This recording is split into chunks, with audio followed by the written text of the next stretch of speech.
Kaleshwaram lift सिंचाई परियोजना यानी केएलआईपी, जिसे दुनिया की सबसे बड़ी बहुउद्देशीय परियोजनाओं में से एक माना जाता है। इसमें पिछले 5 वर्षों में तेलंगाना में खाद्यान्न, विशेष रूप से अगर बात करें तो धान के उत्पादन में वृद्धि हुई है। हालांकि यह परियोजना अपनी लंबी जल सुरंगों, एक्वाडक्ट्स, भूमिगत सर्ज पुल और बड़े पंपों के साथ के लिए विवाद से घिरी भी रही। नमस्कार, मैं उमेश कुमार और आज की इस वीडियो में मैं बात करूंगा कालेश्वरम लिफ्ट सिंचाई परियोजना के बारे में। कालेश्वरम लिफ्ट सिंचाई परियोजना क्या है और इस पर रायती क्यों जारी है, जिस पर ध्यान देने और समझने की जरूरत है। आपको तो परियोजना के साथ जो समस्याएं आ रही हैं वो क्या है? दरअसल कांग्रेस, जिसने हाल ही में राज्य में सत्ता संभाली, शुरू से ही केएलआईपी का विरोध कर रही है। केएलआईपी यानी कालेश्वरम लिफ्ट सिंचाई परियोजना, क्योंकि इस परियोजना ने व्यवहारिक रूप से डॉक्टर BR अंबेडकर यानी भीमराव अंबेडकर प्राणहिता चेवेल्ला सुजला स्रवंथी यानी PCSS परियोजना 2007 में कांग्रेस द्वारा विचार की गई थी और इसका उद्देश्य तेलंगाना में उपयोग के लिए गोदावरी नदी की सहायक नदी से गैर स्टार्टर पानी का उपयोग करना था। PCSS यानी प्राणहिता चेवेल्ला सुजला स्रवंथी परियोजना, PCS परियोजना के टेक ऑफ बिंदु तुम्मीदिहेट्टी बैराज के लिए महाराष्ट्र से मंजूर नहीं मिलने के बावजूद तत्कालीन संयुक्त आंध्र प्रदेश की कांग्रेस सरकार ने नहर नेटवर्क के कुछ हिस्सों को पूरा किया। वहीं केएलआईपी के कार्यान्वयन में कथित भ्रष्टाचार 2018 और 2023 में अपने चुनाव अभियानों में कांग्रेस के लिए मुख्य चुनावी मुद्दों में से एक था। जी हां, केएलआईपी में भ्रष्टाचार की बातें 2018 के चुनाव में भी कांग्रेस ने उठाई थी और 2023 के चुनाव में भी इसको मुख्य मुद्दा बनाया था, जिसमें पार्टी के नेताओं ने तत्कालीन सत्तारूढ़ भारत राष्ट्र समिति यानी BRS पर लाखों करोड़ की घोटाला करने का आरोप भी लगाया गया था। आपको बता दो, कांग्रेस अभियान का नेतृत्व करने वाले नेताओं, इसमें से नाम है AN उत्तम कुमार रेड्डी, A अवंत रेड्डी, दोनों ने अपनी पार्टी की सरकार बनने पर कथित भ्रष्टाचार की जांच का आदेश देने की बात कही। BRS नेतृत्व ने आरोपों का खंडन किया, जिसको लेकर आपको बता दूं, इसमें यह जानने की मांग की गई कि जब कांग्रेस सरकार आने तक परियोजना पर खर्च लगभग 98,000 करोड़ था, तो 1 लाख करोड़ का घोटाला कैसे किया जा सकता है।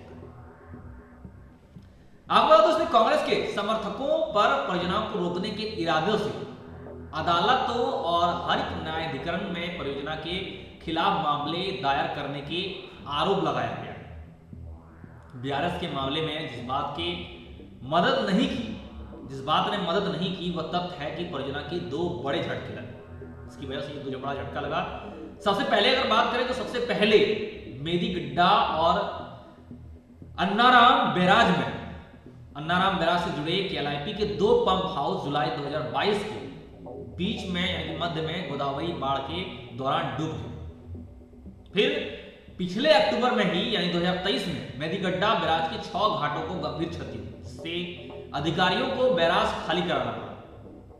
इस घटना से अन्नाराम और सांडीला बैराज के निचले जो हिस्से में है, उनके निचले हिस्से में भी दरारें और अन्य क्षति सामने देखने को आई।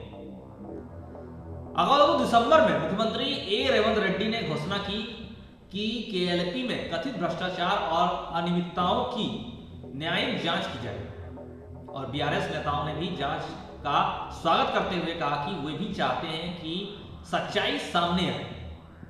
हालांकि राज्य सरकार की परियोजना कार्यपालकों या कार्यालयों में से एक में राज्य सरकार इतनी परियोजना जो है कार्यालयों में से एक में केएलआईपी की कुछ फाइलों के जलने और गायब होने के बाद सतर्कता जांच शुरू करने की प्रक्रिया तेजी से लाने के लिए मजबूर कर दिया गया, यानी कि तेजी से लाने के लिए भी मजबूर होना पड़ा।